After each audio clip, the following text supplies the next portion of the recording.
Hello and welcome to the March 2nd, 2025 episode of Nick's News. I am your host, Nick, brought to you by Some Budget Studios. That's right, I'm putting money into this project of ours. We're live every Sunday, and I thank you all so much for tuning in or catching the replay on the Facebook page or the Nick's News YouTube page. That's right, we are simulcasting between Facebook and YouTube. Hooray!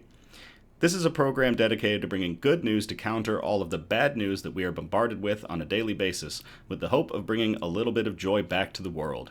Several of our articles are pulled from sites like goodnewsnetwork.org and goodgoodgood.co, but we appreciate everything sent in by you, the viewers. So, we are off to the races on this day, March 2nd, 2025. We are competing with, I think, the Oscars tonight. The Oscars may win, but mark my words, someday Nick's News will beat the Oscars. I can dream. It will be a small victory, which just...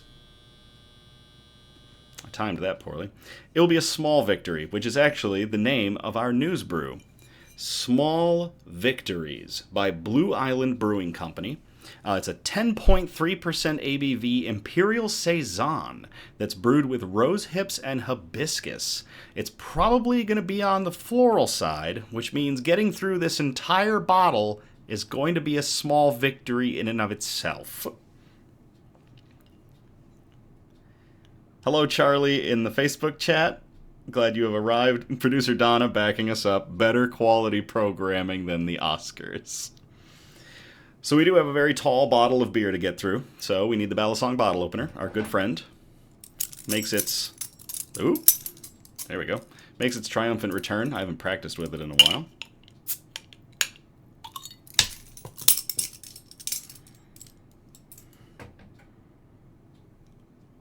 Interesting nose to it. Also more bloopers, LOL. What bloopers did I have this time? I suppose. So, imperial beers like Saisons especially open up very well in tulip glasses. Saisons have a lot of nose, a lot of scents that are going to accent the taste. So, we are going to go with my handy dandy Harpoon limited series tulip glass. And we will get into the theatrics of a 20-second pour.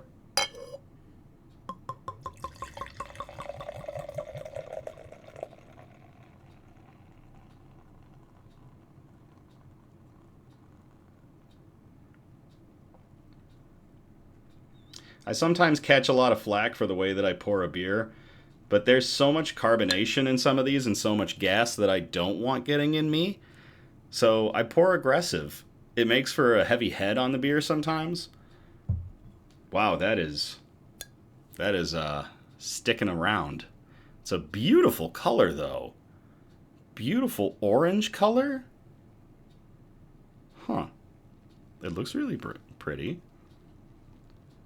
None this time. I still can't shake the faces of torture you made during the pumpkin beer. Yes, we did an ad where we did the pumpkin beer short again. Watching that is like a trip down nightmare lane. It's absolutely horrifying. I don't look forward to October to my next one at all. So,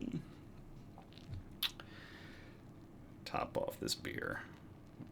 And we'll get into our broadcast.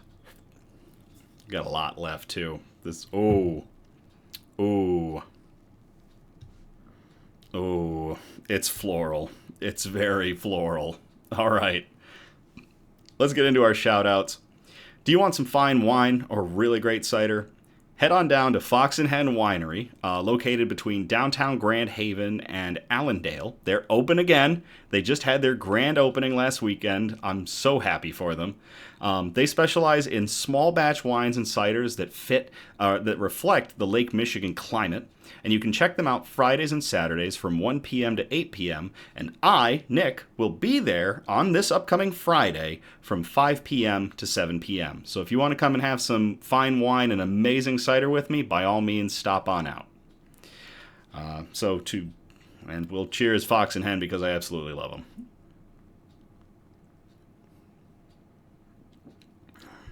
Oh. Ooh. Ooh.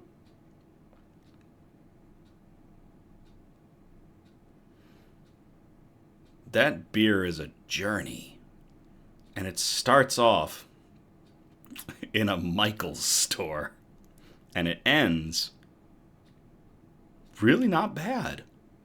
It ends in Narnia, maybe?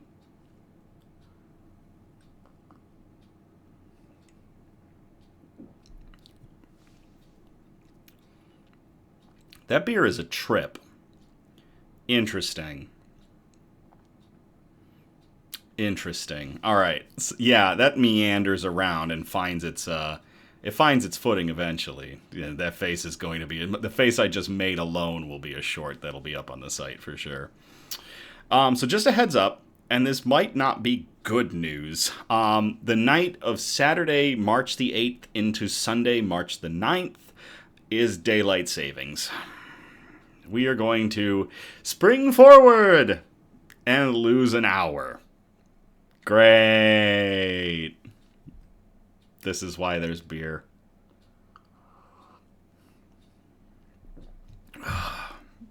Hello, Rebecca, in the Facebook chat, and thank you very much. Greatly appreciated. Like, shares, comments, all those little things get Nick's News into the algorithm. We've started to see some really big growth, especially with our frequency of visits to our sites. So, like, thank you all for everything you're doing. Like, that's a shout out in and of itself. To all of you, thank you. I'm going to wake up in my closet with a sword. Jeez. Last shout out. I'm not happy about this one. Producer Donna has humbly requested that I let you all know that she won the debate. Apparently, there was a poll that was up on the sites, and all of you voted. I believe that Sunday is the beginning of a new week. I believe that Sunday is the first day of the week, and you start off the week on Sunday. Producer Donna believes, incorrectly, that Sunday is the end of the week. Apparently, you heathens agree with her over me. I'm not angry. I'm just disappointed. Nick's News, from here on out, I guess, ends the week. Thank you all for participating and betraying my trust. You were the chosen ones. Something, something. Leave it in darkness. Something, something. Happy end of the week. Harumph.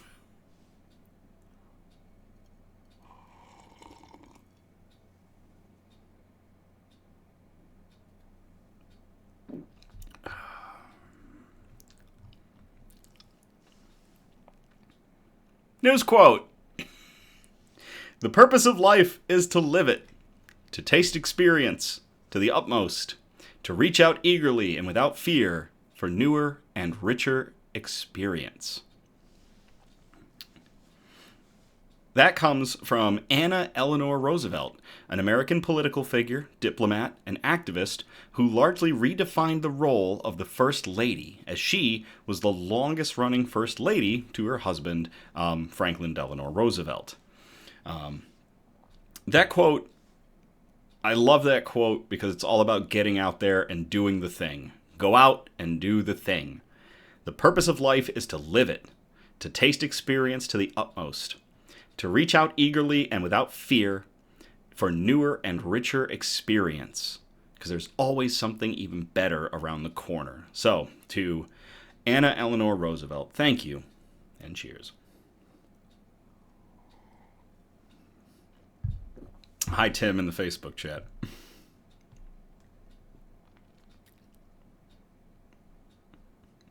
Hey, Will, in the Facebook chat. Y'all let me down. Bug update. If you keep an eye on our Instagram, you'll see a very fascinating and terrifying sight simultaneously. Ripley, our tailless whip scorpion, who is right there, sandwiched between, so we've got Elmira, Sue, Ripley, Mantis McCloud is up here, and we'll talk about that in a moment, and then Mantis McCloud's normal house is at the very end. Ripley is very hard to sea feeding because they're extremely nocturnal, and normally they're not active until I'm well in bed. So imagine my surprise when a few nights ago I heard a crazy noise and I managed to look back and catch sight of Ripley catching a cricket and proceeding to start eating it. It's really big for me because I can't tongue feed Ripley. I've never been able to tongue feed Ripley. She is just not having it. She gets very skittish and will not accept food from tongs, but she hunts. And I've been able to tell that she's been eating because A, she's still alive, and B, I can find the leftovers of her meals. But I've never seen her actually eat. So it was really cool that I actually managed to get pictures of Ripley feeding, and one of those pictures is on our Instagram. So if you want some nightmare fuel, check out the Nick's News Instagram. Sue is enigmatic at best and a curmudgeon at worst. And maybe in pre-molt right now, I'm not sure.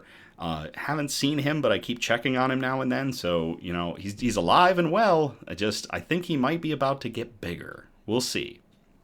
He's still got some growing, and time's going to tell. I noticed a typo in my write-up. Not Sue, Elmira. I'm going to have to change that in post. Elmira is still snoozing, but hopefully will be coming out of hibernation soon. Which means I'm going to have to turn the camera more that way because Elmira is also a sight to see. She is something to behold. And it'd be really cool if we have the camera, if we have them if we have them in view enough that if they come out to play, y'all can see them. So, or I'll just get more pictures. So hopefully, Elmira is going to come out of hibernation soon. Lastly, Mantis McCloud, formerly known as the Kurgan, and our last Chinese praying mantis, he's in a sort of timeout box right up here above Ripley. Why is he in the timeout box? Because Chinese mantises like to do this thing when they're in captivity where they like to hang upside down from the top of a tank. In nature, they don't do that. So, because of that, he has gotten what's called floppy abdomen syndrome, where his abdomen wants to flop back and not have any structure. So I put him in a timeout box that he can't hang from the top very well off of, but he can hang off all the sticks that are in there. And it has started to correct the problem. His abdomen is nice and flat out now with his body. He's been eating very well. Floppy abdomen syndrome is really bad because it will prevent mantises from eating because it will cut off the direction of their nervous system that tells them they're hungry or that they need to eat, and they'll die from starvation. So correcting it as soon as you can is the absolute best thing to do, and the best thing is to put them in an enclosure that they can't hang upside down from, something that forces them to be horizontal and eat that way so that they can get some structure and get their abdomen straightened out. So right now he's looking really good. Hopefully he's going to molt and be even bigger and have it corrected. So fingers crossed for Mantis McCloud. It's been a pretty exciting bug week, to be honest. So there are also images of Mantis McCloud in his timeout box on the Instagram. Nightmare Fuel from Rebecca.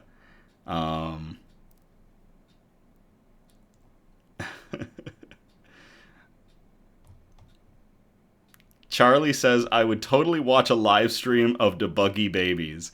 I have debated taking our old camera, because I still have it, and setting it up as a live stream that's just the bug cam, and it'll be looking at both tanks head on to see them come out. There is a blue light that goes on at night.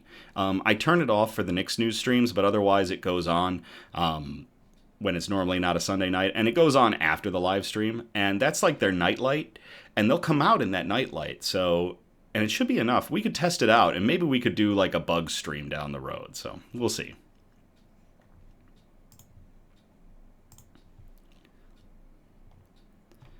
All right. With that, let's get into our broadcast, our good news. And our good news, our broadcast is broken up into 4 major categories. Those categories are science and technology, health and medicine, flora and fauna, aka plants and animals, and wholesome notes, the really nice touchy-feely articles that we like to end on. So we're going to start in category 1, science and technology. We call this one Motion of the Ocean. And I'm going to copy and paste this into the chat if y'all want to read along.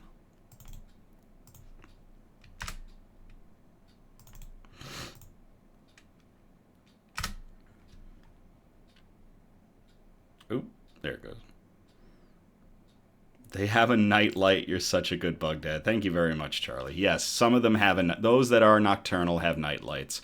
And when we do Elmira's glow up for their, or not Elmira's, but Ripley's glow up for their home, that one will also come with a night light that won't disrupt Ripley's nighttime hunting. So I'm looking forward to that.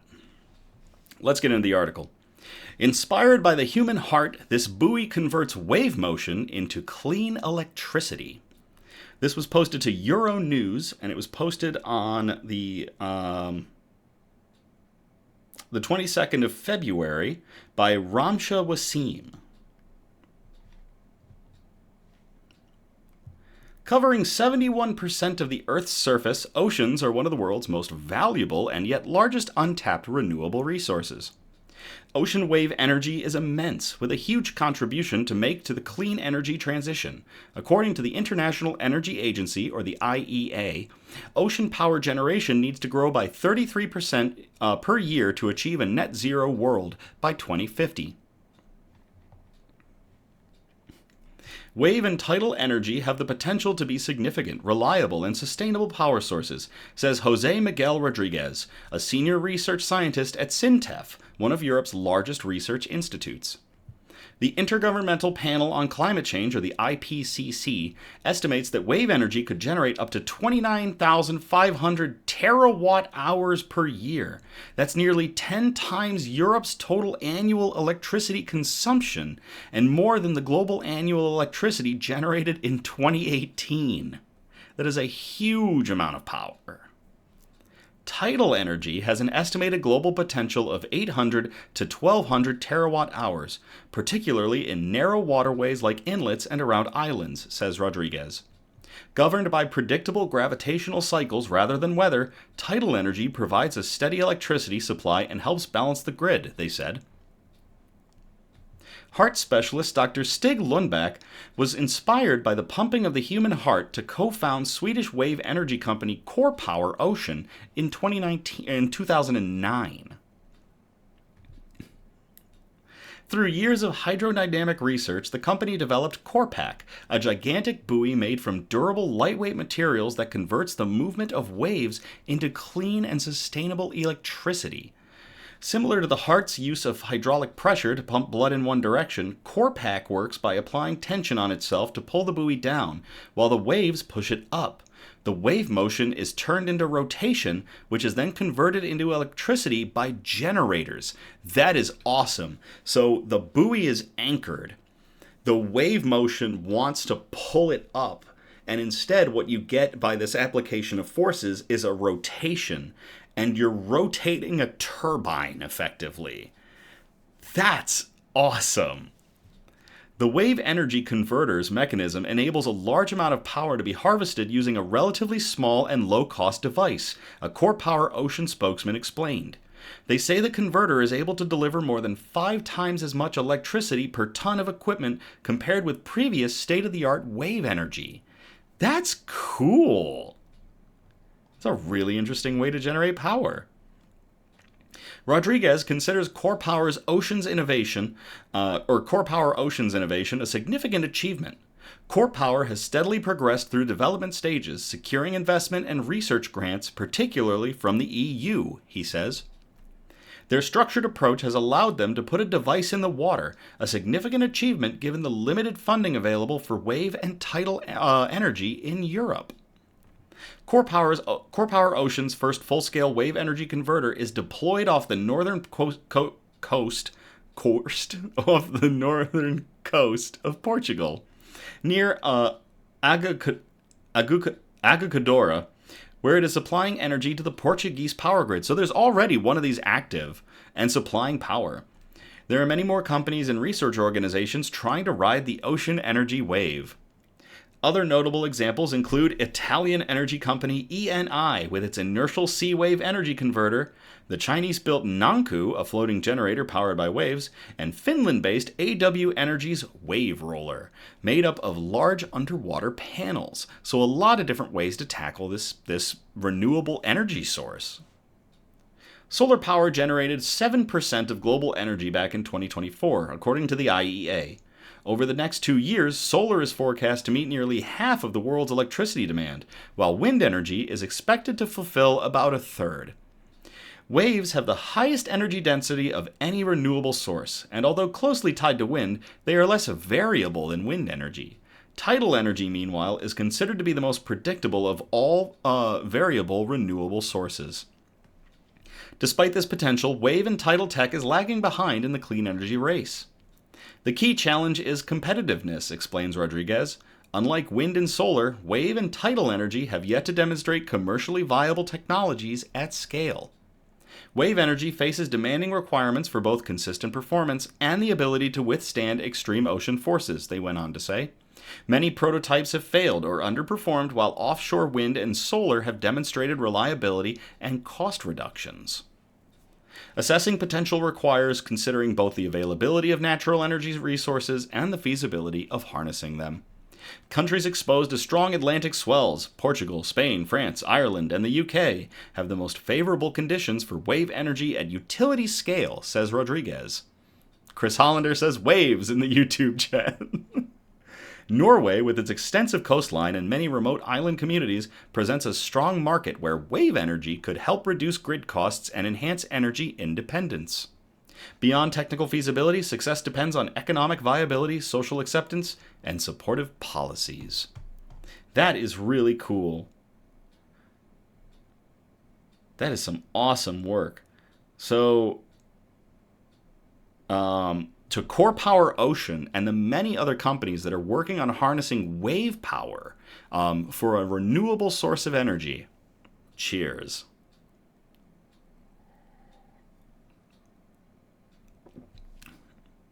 Oh, Charlie in the Facebook chat caught my hand motion.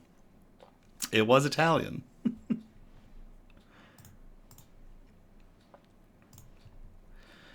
All right, so that's going to get us out of science and technology. We're going to move on to category 2, health and medicine. And we're going to start off with an article that we call an absolute first. I'm going to copy and paste this into the chat if y'all want to read along.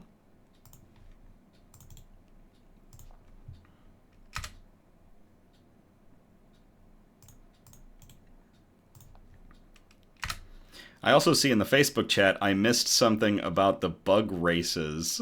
Let me see what this was before we get into this article.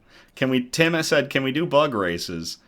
Charlie said, my money's on Elmira. Rebecca said, I will bet on Sue. I'll tell you what, the fastest of those three is Ripley. Ripley can scuttle like it's nobody's business. So, all right, let's get into this article. Deadly motor neuron disease treated in the womb in a world first. This was posted to Live Science and was published on February 21st of 2025 by Jess Thompson. But we saw this article in several locations. And this is just some awesome good news. So let's get into this. An infant with a fatal genetic disease has survived past the age of 2 with no signs of the condition, thanks to treatment that started in the womb. A child was treated for a rare, potentially deadly genetic disorder while still in the womb, and now has survived past the age of 2 with no signs of the condition. This marks the first time that this condition, called spinal muscular atrophy, or SMA, that sounds horrible, has ever been tackled before birth, according to a new report published Wednesday, February 19th, in the New England... oh gosh, am I going to do a Boston accent for the New England Journal of Medicine? The child in this... I'm not going to do the Boston accent. It's not a Boston article. The child in this case specifically had SMA type 1, the most common form of the disorder. It has a very poor prognosis, typically leading to death before a child's second birthday. The baby has been effectively treated with no manifestations of the condition, Dr. Michelle Farrar, a pediatric neurologist at the University of New South Wales, Sydney in Australia, who was not involved in the study, told Nature News. SMA is an inherited condition that affects specific motor neurons, namely the nerve cells in the spinal cord, that control the voluntary movement of our muscles. Over time, SMA eventually leads to the weakening and wasting away of muscles. It's estimated to affect around 1 in every 10,000 live births.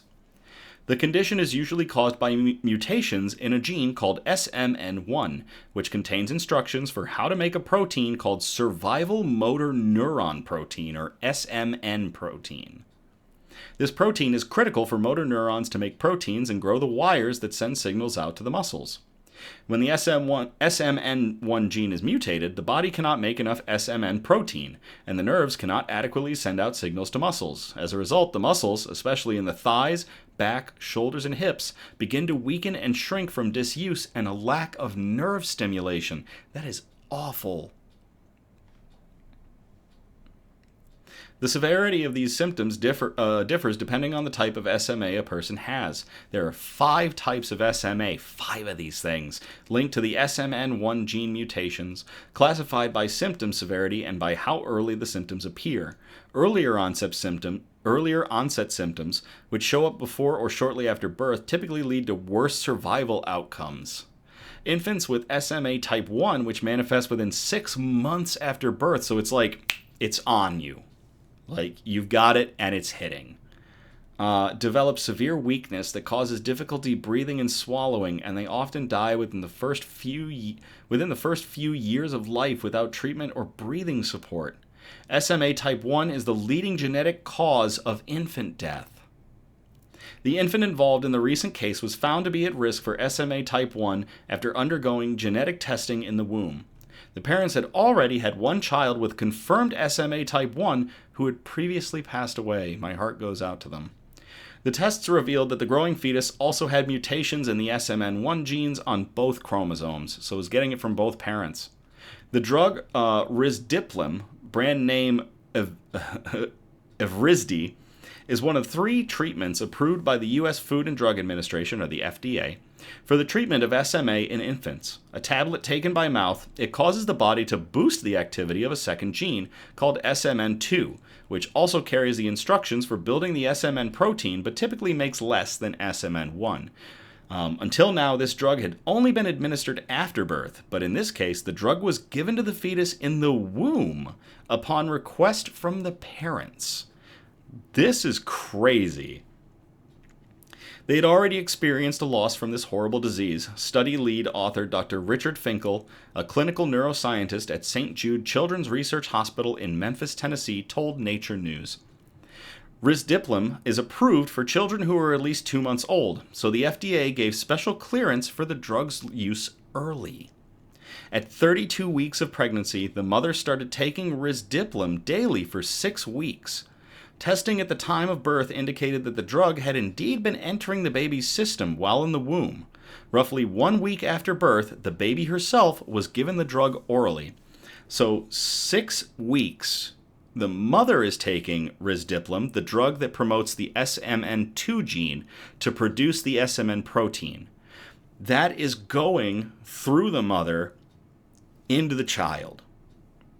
Crazy test just to see if that's even possible. Then, drug normally isn't given to children until they're in their 2nd month, which by that time, it's probably already starting to affect the child.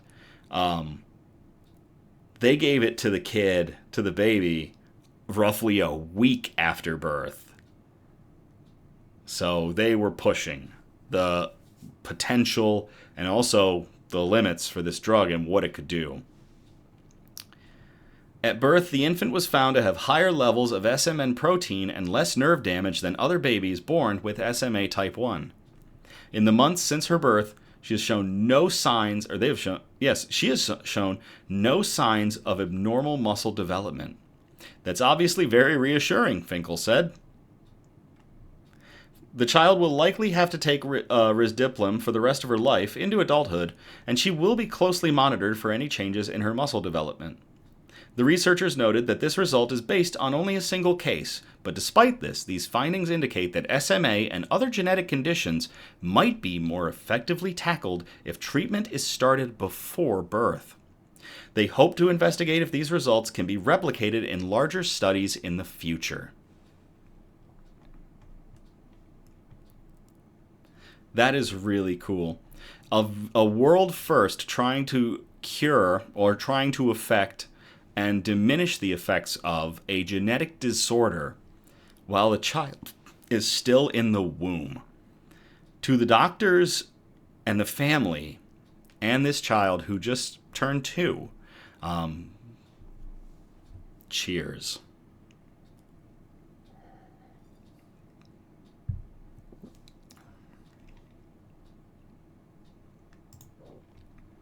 Tim in the Facebook chat is saying we need to have Bug Olympics. Tim, I caught flack for making my mantises go Game of Thrones. I am not going to make all my scorpions fight. Honestly, I think it would come down to Sue and Elmira, because Ripley is way too fragile by comparison. Sue is a small, angry, armored tank with a stinger, and Elmira eats scorpions and spiders on the regular. So, I think it'd be just a clash of the titans between Elmira and Sue.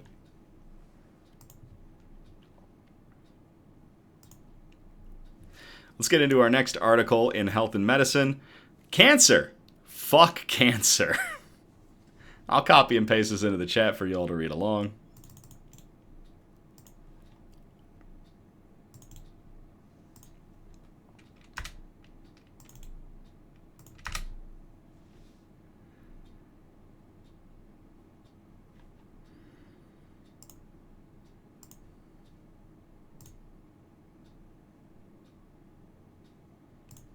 There we go. Just had to check some stuff. We didn't drop any frames or anything.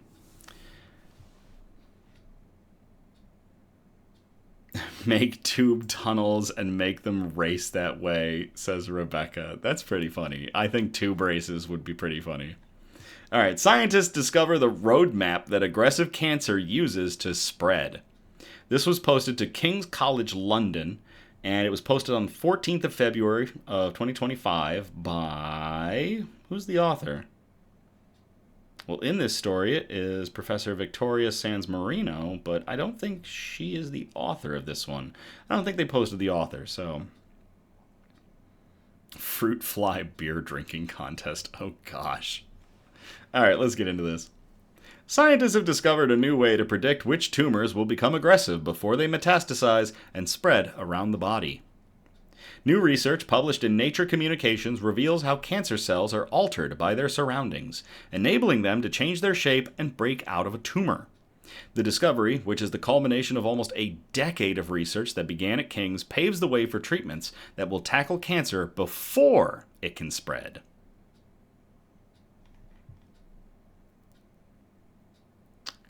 Chris in the YouTube reminds me I'm supposed to buy my Grand Dragon a costume. Hope I can find a ducky one. Awesome. Tumors are held together by a structure called the extracellular matrix, or the ECM, which acts like the scaffolding around a building that's under construction.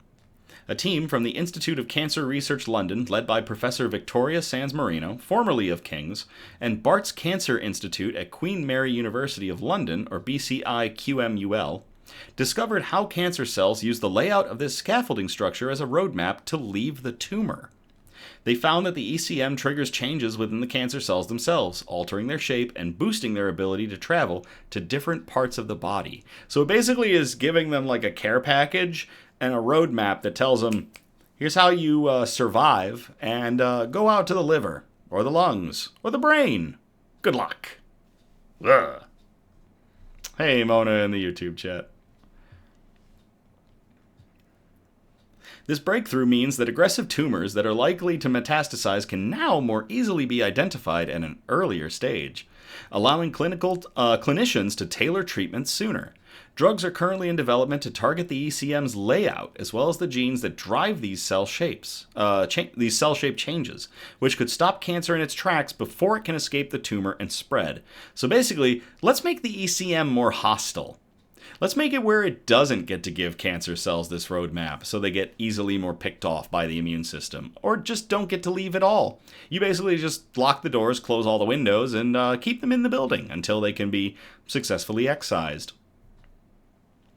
The team, funded by Cancer Research UK and Bart's Charity, and working in the Breast Cancer Now Toby Robbins Research Center at the Institute of Cancer Research, or the ICR, looked at tumor tissue from 99 patients with melanoma skin cancer and breast cancer.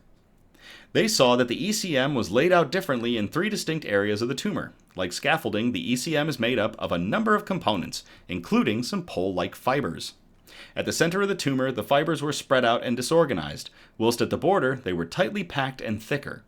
At the outermost border of the tumor, the fibers were arranging pointing away from the tumor, providing the tracks for the cancer cells to follow as they escape from the tumor. At this outermost border of the tumor, the cancer cells were rounded, a more invasive cell shape.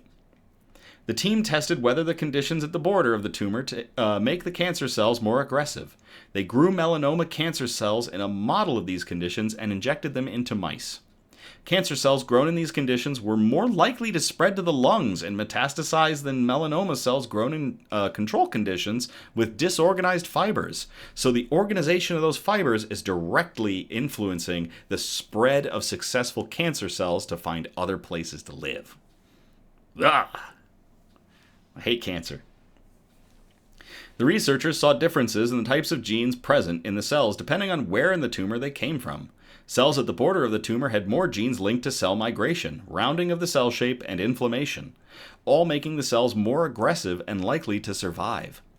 The team also saw an increase in the expression of genes for enzymes that impact the organization of the matrix, highlighting how cancer cells corrupt their surroundings to break out of the tumor. Comparing these findings to cancers from patients with 14 different tumor types, including melanoma, breast, pancreatic, lung cancer, and glioblastoma, an aggressive brain cancer, the researchers found that a higher presence of these genes was associated with a shorter survival time. The researchers say these findings open new avenues for treatment to tackle cancer before it can spread, such as drugs targeting lysyl oxidase, or LOX, which are already in clinical trials for other conditions. These drugs work by targeting an enzyme that stabilizes the matrix, which is found more abundantly in the border regions of the tumors. The ICR has previously carried out research to show the possibility of targeting LOX in cancer treatment, and there is a link if you want to check out that article. Our research has uncovered the roadmap that cancer cells follow to break out of a tumor, enabling it to cause a secondary tumor elsewhere in the body.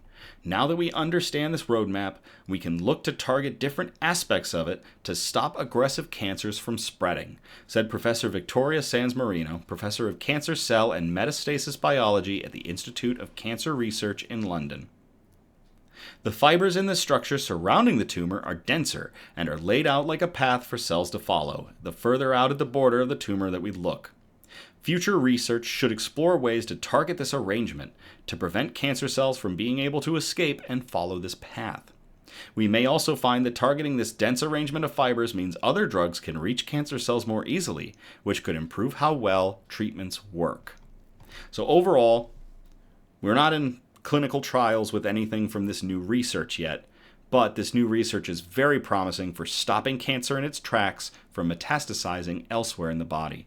To everybody involved with tackling cancer and figuring out this roadmap that may lead to better cancer treatments, cheers.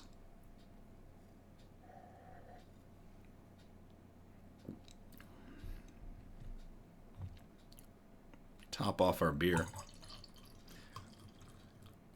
It's not a bad trip. It's actually growing on me the more I drink it. Saisons and farmhouse ales are really hit and miss with me. This one's doing it. This one's not bad. Blue Island Brewing Company is really solid. I was over in Chicago visiting some friends and had an absolute blast. So love all my Chicago friends. And I was over there for some other stuff, and I just so happened to see that this brewery was there. So I was just like, yeah, we'll stop over there. And great beer, good company. Talked to some new folks, met some new friends, and picked up this bottle, and it was a good buy.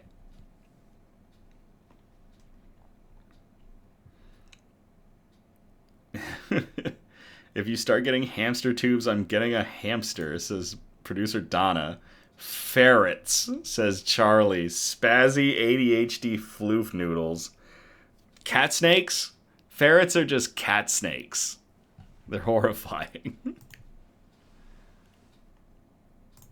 Alright, that gets us out of health and medicine. We're going to move on to category 3. Flora and fauna, aka plants and animals.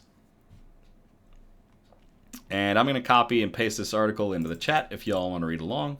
Please note ahead of time, this is a pretty big article, but we are going to get through it. Mona in the YouTube chat, ferrets are cool. They are cool. They're just crazy. I see so many ferret videos come through my feed. They're bonkers as hell. And yes, Charlie saying some ferrets can be super floofy in the Facebook chat. All right. So we called this article, what do we call this? Not exactly phasmophobia. And I've got it pasted in the chat if y'all want to read along. Actual article title, Meet the Ghost Hunters, the volunteer divers cleaning up the UK seas. This was posted to Positive News, and it was posted way back on February 14th of 2025 by Sam Haddad, but we kind of kept pushing it off because of it's a big article, and we had some other big articles throughout the weeks, so we're finally tackling this one. Chris in YouTube, after this herd, I'm done with furry four-footed friends. All right. Discarded fishing nets pose a grave threat to marine life. Our writer joins the volunteers who are determined to retrieve this ghost gear. Shortly after welcoming me on board, Fred Nunn, a volunteer scuba diver and operations officer at Ghost Fishing UK, I just devolve into USA, asks if I've taken any seasickness tablets. I'd cycled along the Brighton seafront to get here, and while the water hadn't exactly looked flat, it wasn't especially bouncy either. Will I need them, I ask. Nunn, whose long hair is dyed a subtle pink, nods solemnly before turning back to his pressure gauge and logbook. What comes to mind when you picture a perfect dive site? A horseshoe-shaped reef in the tropics, perhaps? Or a rich and colorful fish, coral, and plant life with calm, balmy waters for the dive and bright blue skies for the boat ride. Today, however, we're heading out in wind chop and mizzle to a salty shipwreck off the coast of Brighton, albeit one in the shadow of the rather majestic Rampion offshore wind farm.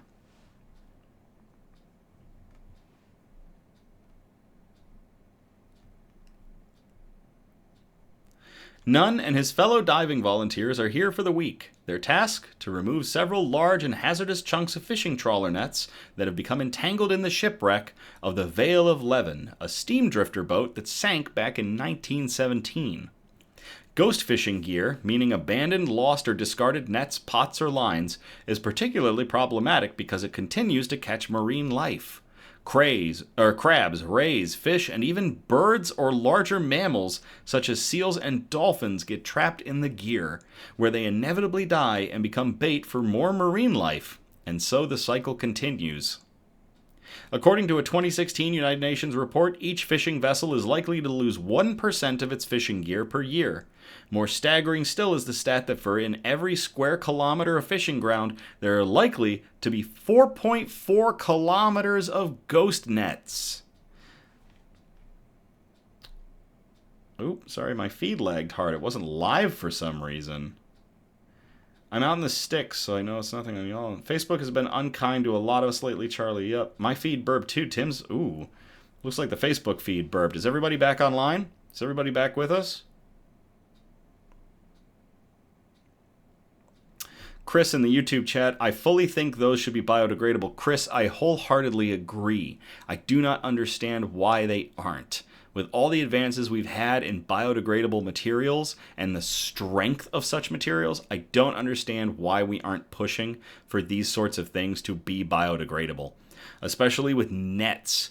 Ghost gear, these nets, pots, lines, all this stuff that's getting caught up and left on the ocean and continues to affect the wildlife and the ecosystems that it's trapped in. It makes no sense to me that this stuff isn't biodegradable.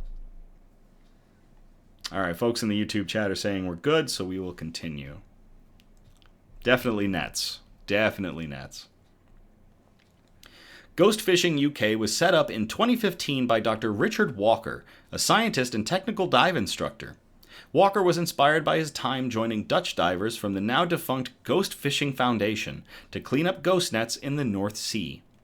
In Croatia, and from First World War wrecks in Scapa Flow, Orkney. Nunn joined the team a year later after becoming increasingly frustrated at seeing nets and other plastic pollution in the ocean. He started diving in 2001 and says he's seen some form of human-generated litter on every dive he's ever done. He's since completed 300 dives for Ghost Fishing UK and plays a key role in training up new divers to add to the existing volunteer roster of 70. 70 divers that are going in, finding this ghost gear, and cleaning it out of our oceans. Fantastic. The charity works on around 10 projects per year and in 2022 recovered 1,800 kilograms of nets and 35 pots. It currently has more volunteers than vacancies. Nunn estimates there are 300 on the waiting list, drawn to the charity through word of mouth among the dive community. The selection process is rigorous, with technical dive skills prioritized. Divers tend to self-fund their trips, though the organization also receives support from private donations and from conservation organizations including the Sussex Wildlife Trust, the World Animal Protection, and the Sea Life Trust. People can help by donating to support the charity's work and by reporting ghost gear via a form on its website, and there is a link in the article. The boat ride out to the Vale of Leven is exciting, but the divers, Nunn and 3 volunteers in their mid to late 20s, are quiet, mentally tuning in to the task ahead. Nunn pulls out an annotated map of the dive site. Full site surveys are always carried out in advance of a retrieval dive, and runs through which sections of net each of the 2 pairs will take on. Commercial diver knives will be used to hack the net free. They drop an anchor, and divers pull their oxygen tanks onto their backs before doing their final checks. When they descend, stepping off the boat platform into the channel, it feels surreal to be left on deck. Even this close to the action, it's hard to imagine what's going on at the dive site 26 meters beneath us. This, it strikes me, is part of the challenge when it comes to engaging the public on ocean conservation issues. We find it hard to care about what we can't see. How true of a line is that? Chris in the YouTube chat, wasn't an issue a century ago because hemp rope. Biodegradable. Strange. A lot of people assume we're at war with the fishers, but actually we want to build relationships with them and shatter that stereotype. Emma Critchley, one of the photographers aboard the boat today, tells me she's working on an art exhibition called Soundings, which explores how film, sound, and dance might be used to connect us with the seemingly remote and inaccessible deep ocean. How can we feel something for this space, which 99.9% of us will never go to, she says. She hopes her work, which will be shown at the John Hansard Gallery in Southampton and the Tate Street Ives this year, will raise awareness about deep-sea mining, another pressing yet hidden threat to our marine ecosystems. Before long, a series of lifting bags appear on the water's surface, floating upright like cheerful neon pink cushions. The boat's skipper, Steve Johnson, hooks and pulls the bags onto the boat, with some of us joining in for the heavier loads. Now back on deck, the divers are visibly buzzing, a sharp contrast in the mood from the journey out. Nunn says they were almost chasing the fish out of the way to be able to see the wreck. Such is the richness of life down there, and there is much discussion about a grumpy conger eel who was giving everyone the stink eye. As they sort through the nets, returning any life they find back to sea, crabs, sponges, scallops, and brill among them, I chat to the volunteer divers. What motivates them to take time off work to join these trips? James Mudge, a dive engineer, Tells me, in recreational diving, you often don't have a specific reason to be doing it. So this kind of work feels really useful because it has a purpose. How much more do we have? Not much more. Alex Wilmot, a space systems engineer, talks animatedly about the joy of freeing life. When a crab is stuck in the net, but then you get it free and it scurries off, that's a great feeling, she says. Adding that they freed more than 130 crabs from along gill nets on a project out of Plymouth earlier this year. For Phoebe Hudson, who is studying for a doctorate in oceanography at the University of Southampton, being able to have a good dive and feel like you've accomplished something is awesome. But it also, she points out, helps to start conversations with people about lost or discarded fishing gear. Whether you eat fish or not, all this stuff being down there doesn't help anyone, she says. She's keen to point out they work in collaboration with small-scale fishers. A lot of people assume we're at war with the fishers, but actually we want to build relationships with them and shatter that stereotype, she said. Nunn confirms that they have a couple of friendly small-scale fishers in each port who will tip them off about lost fishing nets. A reporting system for fishers and divers on their website helps to inform future projects. He also says they'll always pass any usable gear back to fishers, while the rest of the nets are recycled through the Ocean Recovery Project, an offshoot of Keep Britain Tidy, and turned into various products like footwear, furniture, and insulation. Some of the volunteers wear bracelets made of recycled nets they've recovered at specific wrecks. That's really cool. That's really cool.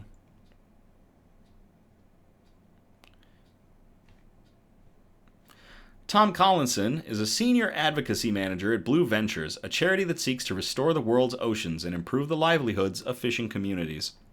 He is enthusiastically supportive of the work done by Ghost Fishing UK and other like-minded organizations, such as the Scottish Creel Fishermen's Federation and the Global Ghost Gear Initiative. Ghost fishing gear presents a unique and complex challenge, and if it weren't for these dedicated groups, our reefs and wrecks would be festering under blankets of nylon and dead marine life, he says. Hey, Nick. Engineer.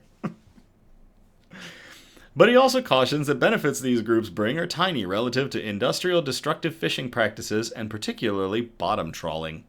Critics liken the latter to using a bulldozer and then a vacuum cleaner on the ocean floor, which that's pretty accurate. On the journey back, I realize I haven't seen Nunn for a while. I'm told he's having a quiet lie down in the cabin. The sea didn't get that rough, but when we're back on land and hauling the heavy nets onto the jetty, Nunn admits his seasickness is a regular challenge, even on relatively calm days.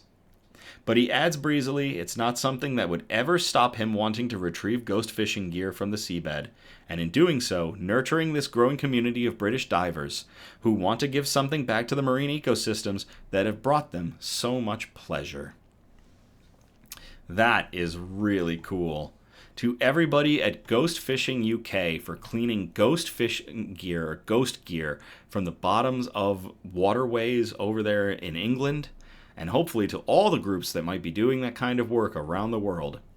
Cheers.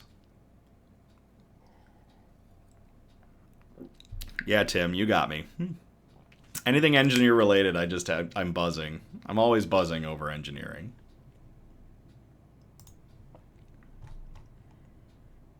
Okay, that is going to get us out of flora and fauna. We are going to get into wholesome notes, the really nice articles, and this week we have a double header.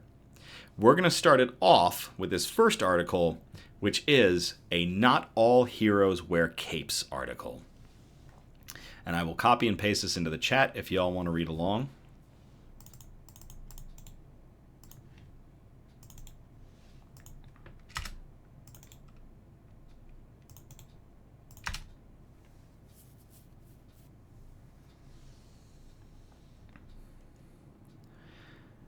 Boy saves thousands of sweet tubs from the landfill. This was posted to the BBC on the 9th of February 2025 by Dave Gilliott and Jamie Morris, both of BBC News. I'm one little boy, and it started with one tub and one dream to save the planet, and now Look how many we've got. Teddy has collected more than 2,500 plastic confectionery tubs because he does not want them to wind up in landfills. The 6-year-old from Netley in Hampshire was angry when he found out that the tubs, often piled high in supermarkets, could not be recycled by the curbside. Teddy, whose hero is David Attenborough, told the BBC, "We have one planet and we need to look after it." This child wears a cape even if it can't be seen. That line, "We have one planet and we need to look after it." He's 6 years old and he's saying this. This child's gonna go places. Last year, he collected 358 of the tubs, which are typically sold with chocolates, sweets, or crackers inside. He wrote a letter to his school, which in turn sent out a letter to parents, and together with his mom Laura, he put up posters at local businesses. He even asked his granddad to go to the local tip to ask them to save any tubs that people had binned to prevent them from going to the landfill. Chris in the YouTube chat, sad the 6-year-olds can get it. I don't know so much if it's sad when we look at it from the perspective of our generation. I think it's empowering to see that if they can do it, then we definitely can. So, producer Donna says in the YouTube, and the adults can't. I don't agree with that so much. I just think that the right conditions have to happen. And seeing the next generations saying that the buck stops here, I feel is going to be a push for the current one. So, this is big. At least that's my belief. That is my personal belief. Everyone has their beliefs. Everyone's entitled to their own. That's just mine.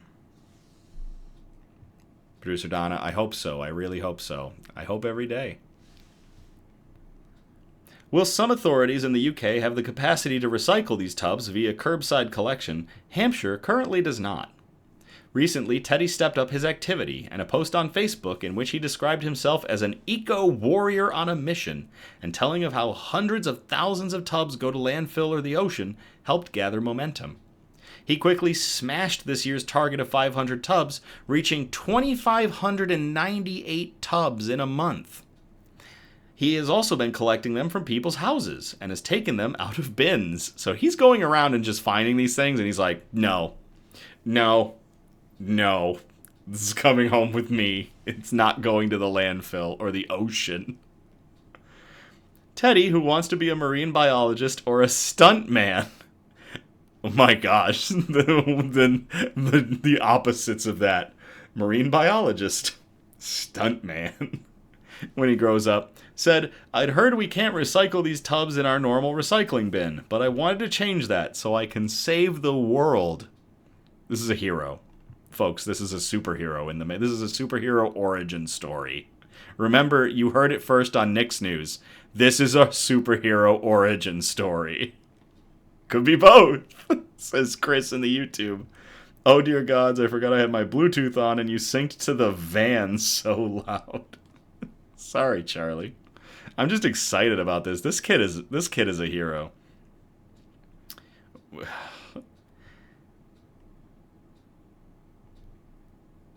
So Teddy, who wants to be a marine biologist or a stuntman when he grows up, said, "I'd heard we can't recycle the tubs in our normal recycling bin, but I wanted to change that so I can save the world. We have one planet and we need to look after it." That is a quote that needs to be framed. Mom Laura said, "Teddy's realizing now the issues we have and is really keen on trying to get the message out there and inspiring others to make a difference." I'm glad that his mother is pushing on this and saying this, is inspiring him and supporting him. If we can have physicist rock stars, we can have marine biologist stuntmen, says producer Donna in the YouTube chat. It doesn't matter what change you're making or how big or small, it does make a difference to our environment, said his mother Laura. She added, "People have been so supportive and kind getting behind him. Every time we come home, there's more tubs left on the doorstep. Friends have told friends who've told friends, and every tub makes the difference. Teddy has collected the tubs as part of Green King's Tub to Pub charity appeal. The tubs will be taken to the Shamblehurst Barn Pub and from there to a plastic reprocessing center. So they are doing something with all these. He's not just storing them in a warehouse. They are taking these tubs that he is taking so they don't wind up in landfills or the ocean, and they're doing things with it. But for now, he has no plans to repeat the feat next year. I'm going to have a break, he admitted. I've done it for 2 years straight. And now, I'll hold off on the cheers because now we're going to get into the second article of this, which we called Sweet Success. And I will copy and paste this into the chat for y'all to read along.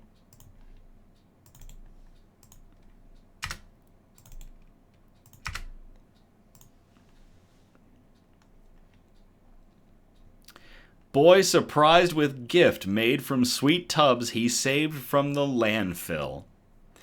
And this was posted back on, just recently. This was posted on February 28th, 2025 by Jamie Morris, who is one of the authors of the original article. And this was posted on the BBC as well, obviously. A little boy who has earned the nickname Sweet Tub Teddy after saving thousands of confectionery tubs from landfills, has been gifted a bench made from his recycled plastic tubs. The 6-year-old from Netley, Hampshire, collected more than 2,500 tubs through the Tub to Pub scheme to make outdoor furniture. Arriving at school on Thursday, he was surprised to find the Buddy Bench in the playground. Everyone can make a difference. It doesn't matter how small you are, said Teddy as the bench was unveiled. A plaque on the purple seat reads, it's purple, fantastic. Oh my gosh, good choice. A plaque on the purple seat reads, with thanks to Teddy for your outstanding efforts contributing to Tub to Pub 2025 from Green King, Co-Create, DCW Polymers, and Macmillan Cancer Support. Teddy, whose hero is David Attenborough, previously told the BBC he was angry when he found out that the containers could not be recycled in his family's normal recycling bin. Some authorities in the UK have the capacity to recycle the tubs via curbside collection, but Hampshire does not. Teddy set about collecting the tubs from people's houses and bins and wrote a letter to his school, which in turn wrote to parents. With help from his mom, Laura, he put up posters at local businesses and got his granddad to go to the local tip to ask them to save any tubs that people had binned. A post from Teddy on Facebook in which he described himself as an eco-warrior on a mission and telling of how hundreds of thousands of tubs go to the landfill or the ocean helped gather further momentum. So just reiterating what we had in that last article, what he did. He went out. He's a 6-year-old kid, and he went out and found avenues to get these tubs from going into the trash and get them to him so that he could take care of them. What? Georgia Harlow from Co-Create said Teddy epitomizes the willingness of the public to engage with recycling, adding that he is a fantastic example of what can be achieved.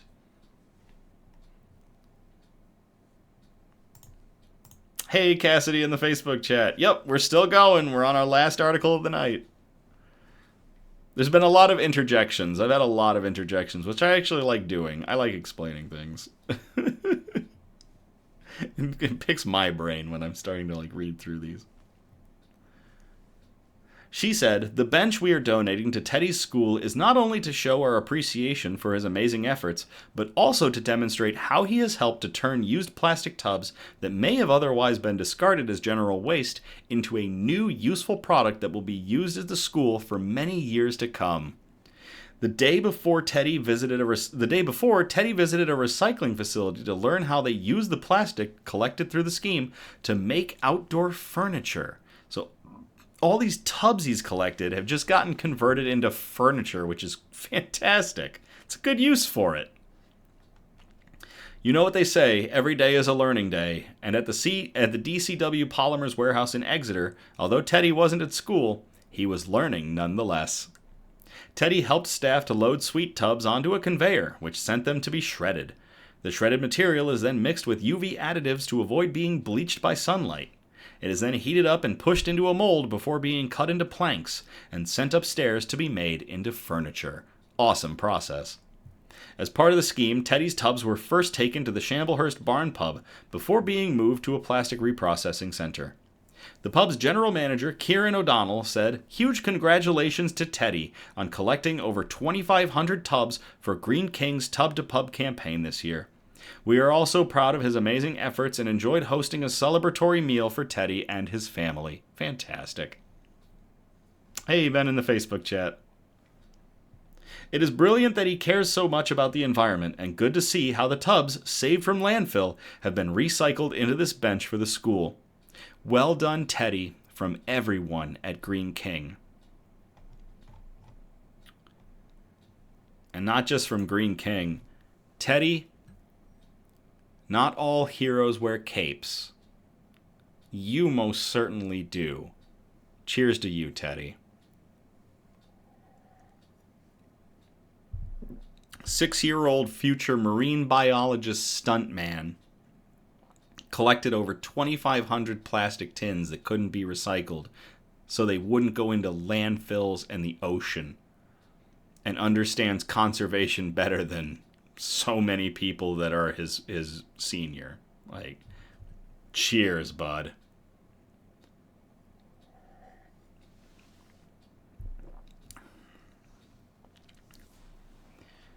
So, before we end our broadcast, let's talk about some Nick's news for the month of March.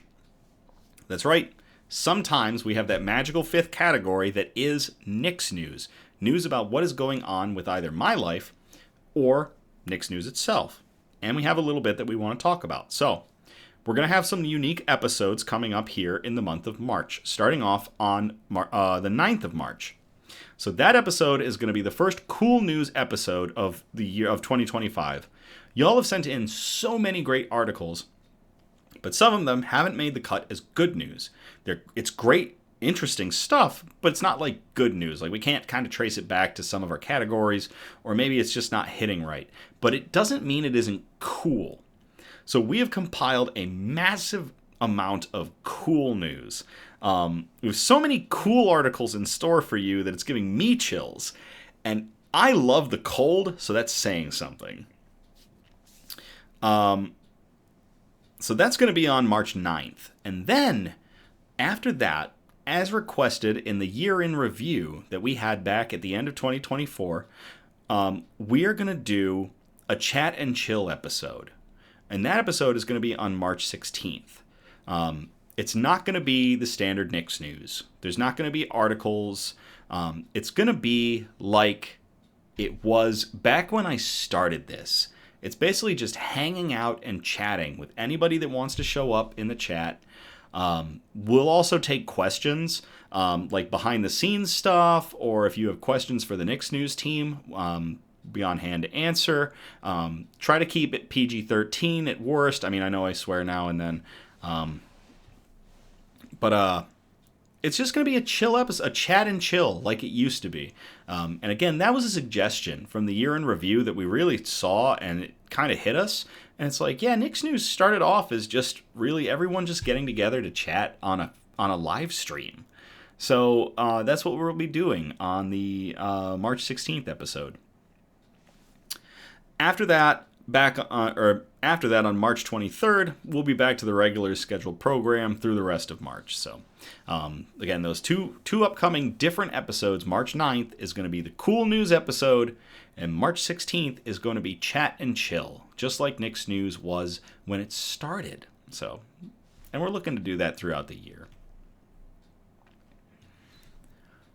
With that, I thank you all again so much for tuning in or catching the replays on the Nick's News Facebook page or the YouTube page. Both are fantastic. Again, we're live every Sunday, and our cool news episode will be on March 9th of 2025.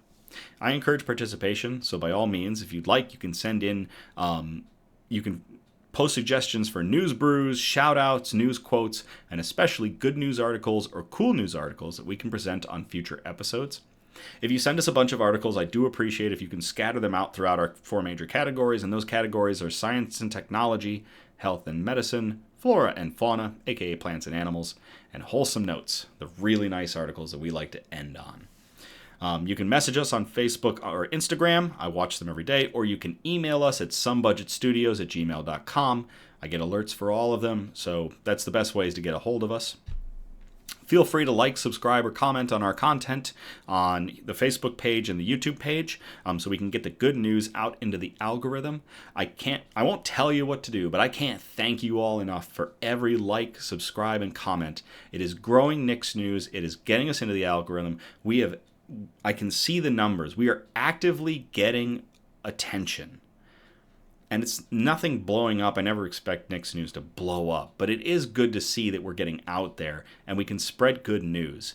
I don't know if you noticed, but we started doing something different with our posts, with our weekly posts, or our posts throughout the week that are like, Nick's News coming up on so-and-so, Nick's News coming up on so-and-so. We started putting news in there. There are little snippets of good news, and they're different from the Facebook and the Instagram posts. Producer Donna finds these little news niblets, these good news niblets, and we put them into those posts so that there's things to carry us throughout the week. There's good news throughout the week. And maybe it's not full articles, maybe it's blurbs, but if you check out our posts about our upcoming episodes, read those little paragraphs that we attached because they are news niblets of good news. It's a great idea producer Donna had, and we're pushing it through. But check those out.